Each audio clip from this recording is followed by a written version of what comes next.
it's time to discuss transfers once again. Particularly this week has been very slow, by the transfer standards. But yeah, I think maybe because clubs are focused on the Club World Cup, and stuff like that.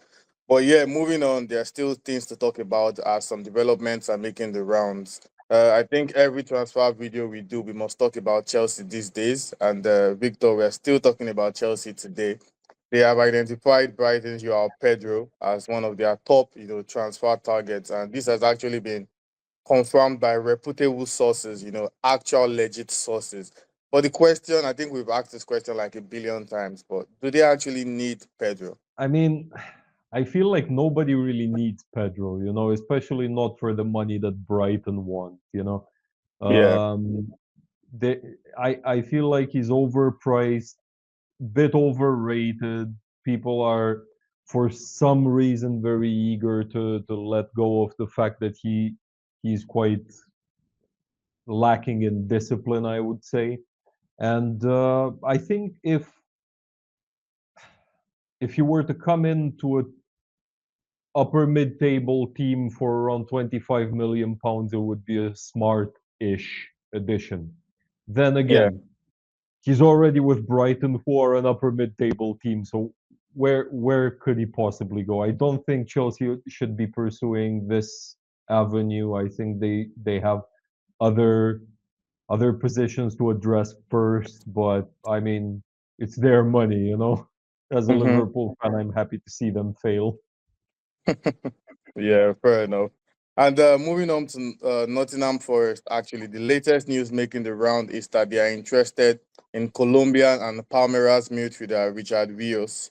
He has a release clause of £85 million, and obviously, no one's going to pay that amount for him.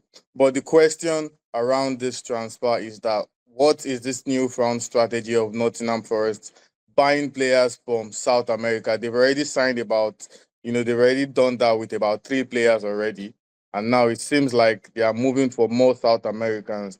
People are saying it's because of their new, sporting director, Edu, who is famous for signing South Americans. But Max, do you think it's just about Edu, or there's more to this new strategy? And does it make sense to you, signing South Americans? I mean, in a lot of big teams, they are signing currently some players from South America, some talents, and then they are either going pretty well or just reselling them to other clubs. So I don't think they are going to pay a lot for them as they did with the Brazilian guys.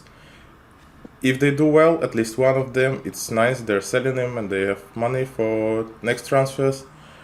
Even if they don't succeed, it's still not a big money for Nottingham Forest because they're going to earn some money from European competitions, also from the TV rights. So it's much better than sign players from Premier League when you have like some player from like Telab that relegated and he's wanting to play UCL and at least 30 mil to sign him. It's like this is not what you do. Yeah, fair enough.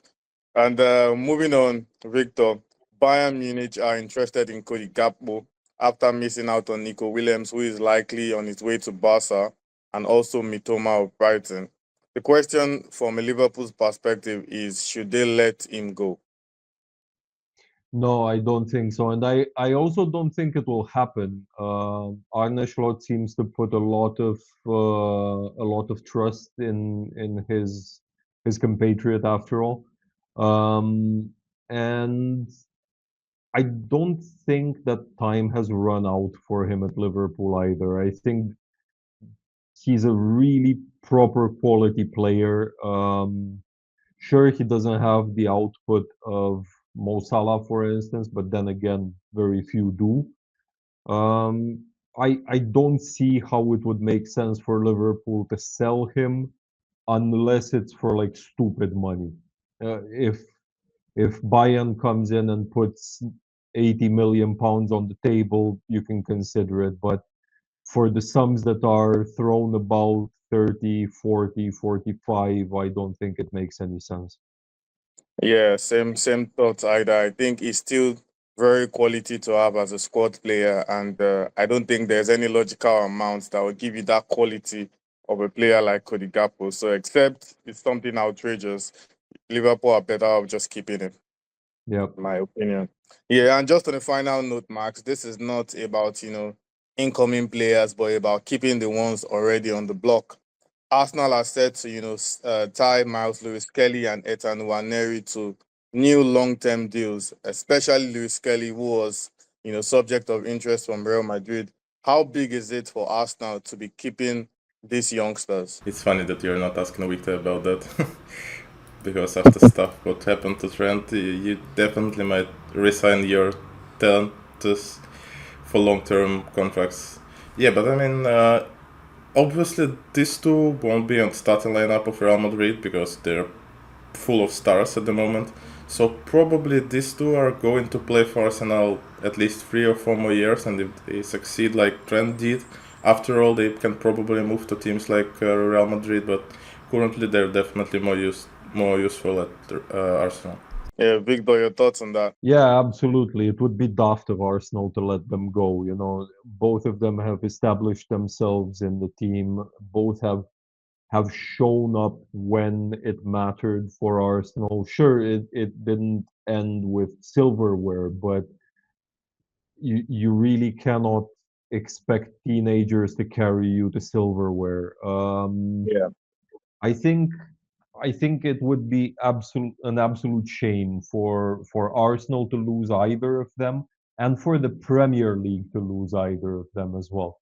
I think teams in the Premier League still need to see that it's possible for young players to achieve uh, close to superstardom, I guess, within the division. You know, to not pack up and run to Real Madrid, such as others that Max mentioned. But it's about giving youngsters heart, you know, and I think it's a good thing that they're staying. Yeah, fair enough. I think you guys just pretty much summarized it well enough. And anyways, that's all we have in this video. Things have looked slow over the past couple days, but the transfer window is so volatile that the next time we might do another video, we might have, 5 done deals, to talk about. And so we expect things to still move fast regardless, especially maybe when the Club World Cup is, nearing a close. Clubs can start to focus on transfers once again. But regardless, however it goes, we will be here to bring you all the best bits, all the latest talk, and all the done deals that are happening across the Premier League.